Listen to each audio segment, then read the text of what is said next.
Assalamualaikum warahmatullahi wabarakatuh. Salam guru penggerak. Pada kesempatan kali ini, saya Supanta, calon guru penggerak angkatan 10 dari Kabupaten Gunung Kidul, unit kerja SD Negeri Pucanganom 1 Rongkop, Kabupaten Gunung Kidul, Provinsi Daerah Istimewa Yogyakarta, akan memaparkan kesimpulan dan refleksi pemikiran Ki Hajar Dewantara pada tugas koneksi antar materi modul 1.1. Saya akan merefleksi diri saya melalui 3 pertanyaan berikut ini.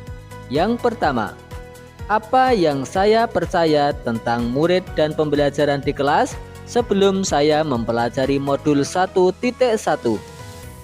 Yang kedua, apakah yang berubah dari pemikiran atau perilaku saya setelah mempelajari modul ini? Yang ketiga, apa yang dapat segera saya terapkan lebih baik agar kelas saya mencerminkan pemikiran Ki Hajar Dewantara?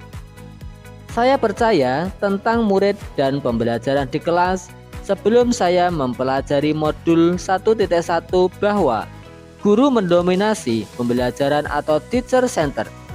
Dalam pembelajaran, saya selalu banyak berceramah dan siswa hanya duduk, diam, dan mendengarkan. Yang kedua, pembelajaran terfokus pada tercapaian materi dan KKM atau mengutamakan aspek kognitif anak saja. Padahal, ini saya sering lupa bahwa pendidikan bukan hanya soal mentransfer ilmu saja, tetapi sejatinya ada aspek lain yang harus diperhatikan dalam belajar. Yang ketiga, guru kurang memahami karakteristik anak.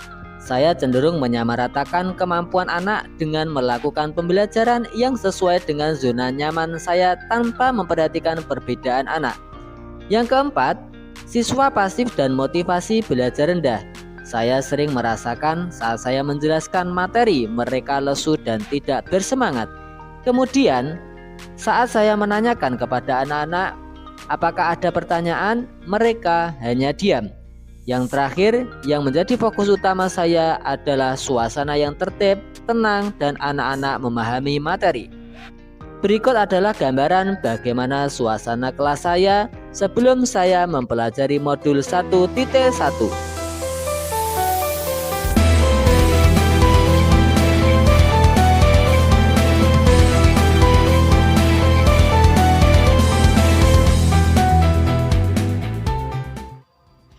Setelah saya mempelajari modul 1.1 yang berubah dari pemikiran atau perilaku saya antara lain. Yang pertama, merubah pemikiran bahwa guru bukan satu-satunya sumber belajar.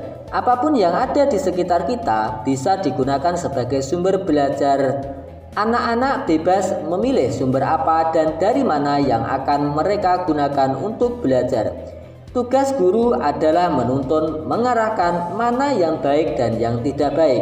Yang kedua, pembelajaran menjadi berpusat pada anak. Dengan aktivitas pembelajaran yang berpusat pada anak, anak akan menjadi lebih aktif karena terlibat dalam proses pembelajaran, sehingga mereka dapat mengkonstruksi pengetahuannya. Yang ketiga, saya dapat lebih menghargai setiap karakteristik belajar anak. Anak lahir berbeda, setiap individu memiliki keunikannya masing-masing. Saya sadar dengan adanya perbedaan ini akan menjadikan pembelajaran lebih berwarna. Bagaimana sebagai seorang pamong, saya harus dapat menuntun anak sesuai dengan kodratnya.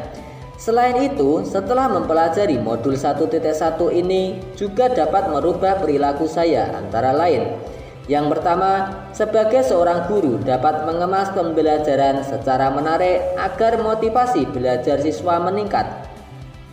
Yang kedua, dalam pembelajaran seharusnya seorang guru dapat memerdekakan siswa. Salah satu contohnya adalah memberikan kebebasan kepada anak untuk menyelesaikan setiap tugas sesuai dengan minat, bakat, dan kreativitasnya masing-masing. Sebagai seorang pendidik juga harus lebih cermat melihat bakat anak melalui observasi, wawancara, dan juga pendekatan personal agar kita lebih dekat dengan anak. Kemudian agar kelas saya mencerminkan pemikiran Ki Hajar Dewantara. Penerapan yang segera akan saya lakukan di kelas antara lain: yang pertama, merancang pembelajaran yang interaktif dan menyenangkan dengan melibatkan peserta didik.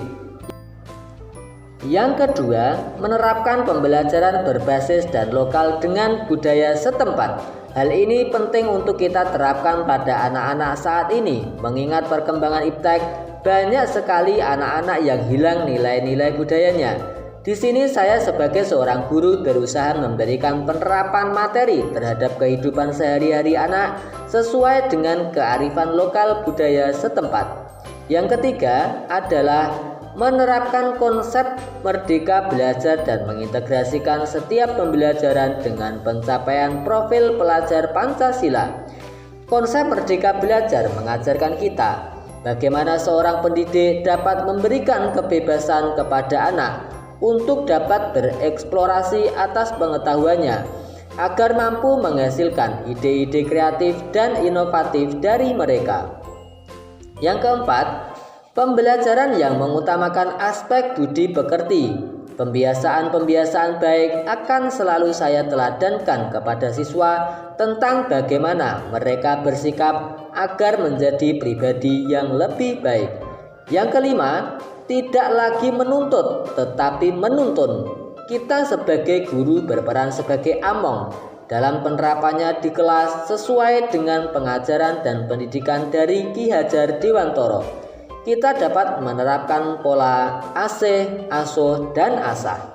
Yang terakhir, pembelajaran yang sesuai dengan kodrat alam dan zaman. Sesuai dengan pemikiran Ki Hajar Dewantara bahwa kodrat anak adalah bermain, dan saya akan mengintegrasikan permainan dalam pembelajaran agar suasana kelas menjadi menyenangkan. Kesimpulan yang dapat saya sampaikan yaitu dasar-dasar pemikiran dari Ki Hajar Dewantara harus segera kita terapkan dalam proses pembelajaran di kelas maupun di sekolah. Di antaranya pendidikan adalah menuntun anak sesuai dengan minat dan bakatnya. Pendidikan bukan hanya ilmu akademis saja, namun perlu penanaman budi pekerti yang baik.